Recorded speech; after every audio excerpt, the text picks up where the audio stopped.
This is the first fight versus Deviants. Now, this war was hilarious because we were rank 8 and we faced rank 1. But really good war, guys. We did end up losing this one. I don't like to say this as an excuse. I think we could have full cleared. They full cleared us really early on, but we had 5 of those really annoying login bug issues. But 5 of our attacks were wasted. Regardless, we lost. But let's talk commentary, post-match commentary. This is versus Suck. Oh crap! My memory is so bad, but I'm doing these post-match commentaries like after, like when I have time. But I think he was a fort. ML Angie very good on this one again. The Basar was really good. I mean, you buff up the, Basar puts the unbuffable on the Vivian, and then they can't really do damage. Vivian hits really hard. If you give her that greater attack buff, she hits really hard. I think people underestimate how good she is. I think she still will showcase how hard she hits here. Will kill my Basar, I believe. But ML Angie very good as a RB deterrent. I like her a lot more than ML Haste, and she is technically cheaper. In terms of Mola, she only needs 1 Mola for her S3. That's pretty much it. Oh no, I didn't lose my Basar. Yay. I forgot. This one was really fun. I wanted to test. I recently got a lot of good speed gear. My Lidica's 300 speed. And I just wanted to test against like the top players, you know. I know Basar has lower base speed, so it's not fair. But honestly, it was really fun. Again, this is a very high risk comp. I mean, it could have been risky, especially if my my Kayron was was stripped or something. It could have been Kayron solo, which is why I kind of went with this. The skill knot on the Lidica made her like, not the target. My Assassin Cidd is actually very tanky, so therefore my Kayron, even though he got crit by Charles again. Charles crits fire. Assassin Cidd was the had most health, which is beneficial for me because losing Assassin Cidd early does not help me at all, but rather being able to like keep him alive in the game is really good, since he gets CR boost and attack buff every time you kill someone or someone on your team dies. Anyone who dies, he gets a CR boost with attack buff, which is perfect, and he gets a defense break as well.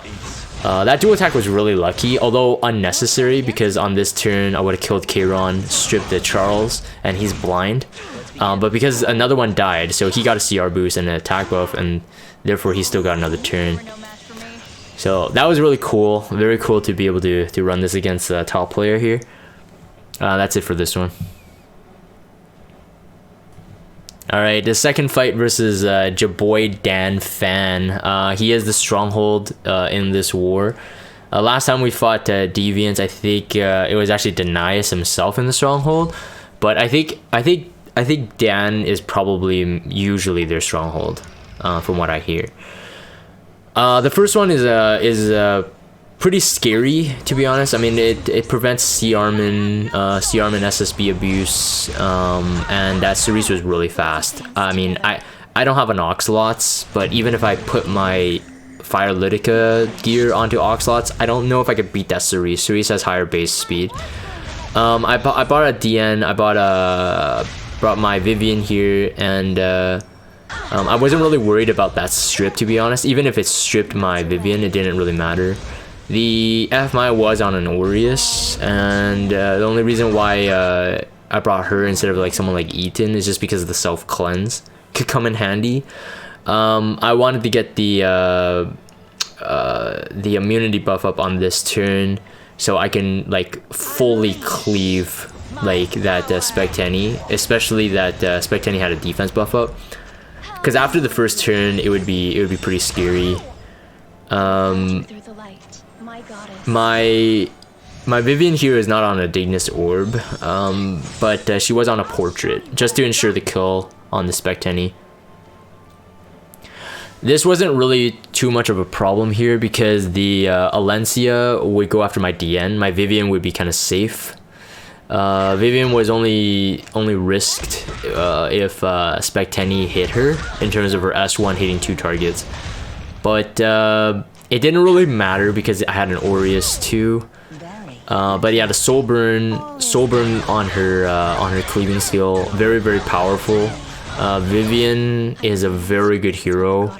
I max molded mine. A couple of the yggy guys actually started it, and all of theirs look so good, and I was like thinking, I'm like, you know what, I always thought she was really good, very OP like a year ago, like when I reviewed her, but then now she got buffs and EE and stuff like that, so that's great. The second one I lose. I'll just say that right now. This was a very annoying team, to be honest. I didn't actually know they were that fast. That was actually a high effectiveness Lilius as well. I lost here because I lost my Katis. It was Aliha's Knife, Kairon. They were all really fast. They're all over 200 speed. At this point I'm just like, I think I lost, but I wanted to play it out just a bit, but there was really no way I can turn cycle quick enough. Just too much damage. I was just thinking, like, if I could take out that Charles, he would be dead. Again, if you guys are watching, just like, well, how did you not know their speeds? Yggy doesn't do notes, and unless you ask someone specifically that took him out and they're actually available on Discord, you won't know. So that's the context for most of the fights that you guys do see. It's usually like, oh yeah, it was on Holy Sacrifice. Oh yeah, that too. That was annoying as well. It was on Holy Sacrifice. But yeah, there was no way I could win this one. I think I allowed my crowd to die for whatever reason. I should have just gave up. If you're ready, let's go. Yeah, I don't know why I allowed my crowd to die. I think he dies. But yeah, anyways, Yggy is like basically a lot of good players, but we're willing to work together, like, you know, watch each other on Discord stream fighting. Most of the guys are watching me when I'm doing this. It's because of the work from home situation that's happening around the world.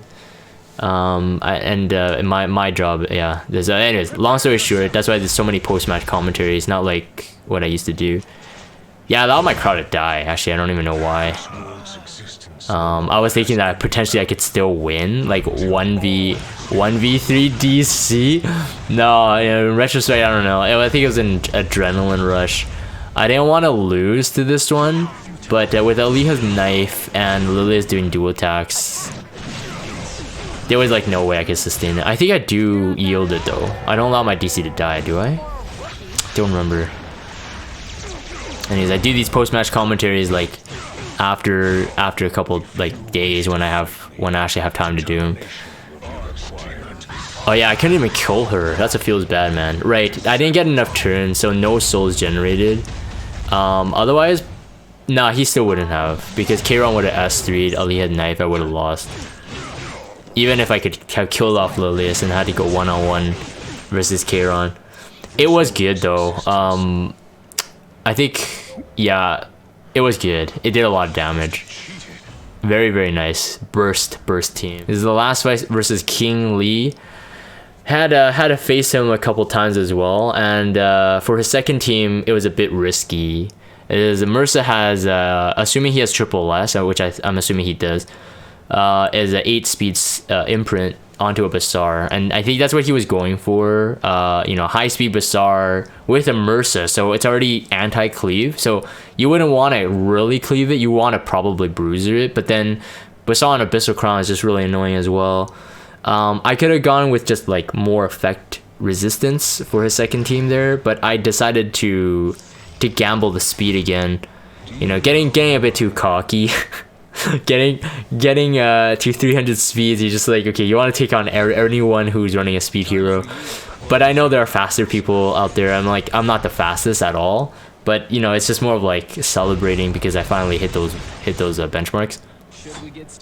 This one was pretty funny. In the middle of this fight though, I got a work call, so you guys will see some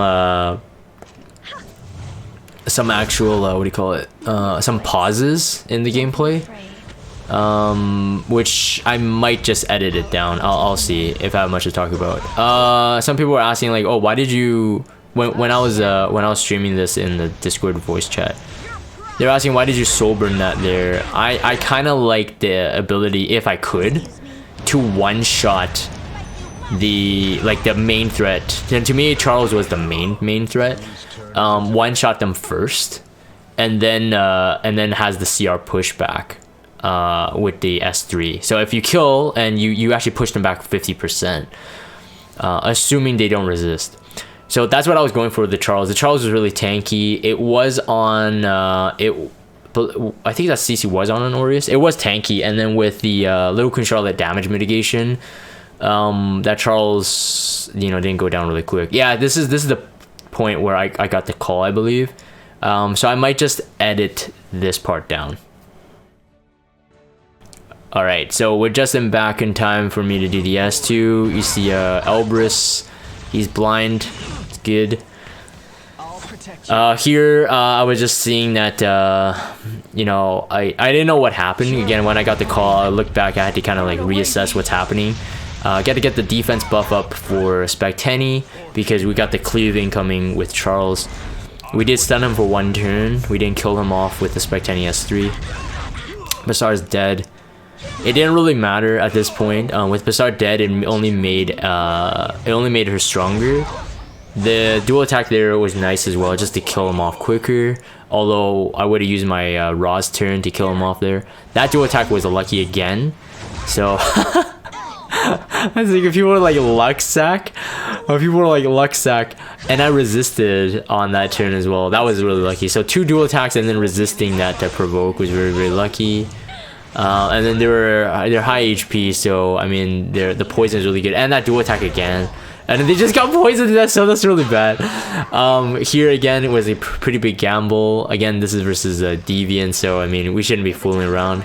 But I had 7% ahead of that Bassar. He was on immunity though, so there was 2 levels of RNG that I did not know. One, was I able to outspeed, and the second one, if I was able to strip that immunity. If I wasn't, I would have been dead.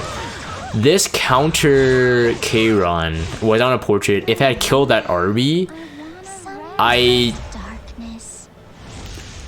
don't know if I probably would have lost, to be honest. Because my Kayron needed an extra turn. But my Kayron, if you have watched my other videos, I do mention this. My Kayron is pretty tanky. Again, he's his 9.6k HP is not much. Doesn't look like much, but his defense is high. He's decent enough, so he could survive some cleaves. It's a full miss, just because of the blind from my Kayron, that is. I did get lucky on the Mursa hit though, so RNG was with me when I was fighting King Lee. Anyways, that is it for this. Like I said at the beginning of the video, we did end up losing. I think we lost by 100 Havoc. It was 1 tower left to take out. Yeah, whatever. I'm gonna end this for the video recording. If you guys have Discord, check out the Discord server. Follow me on Twitter. Subscribe to YouTube if you haven't. As always, thank you guys for watching, and I'll see you guys next time.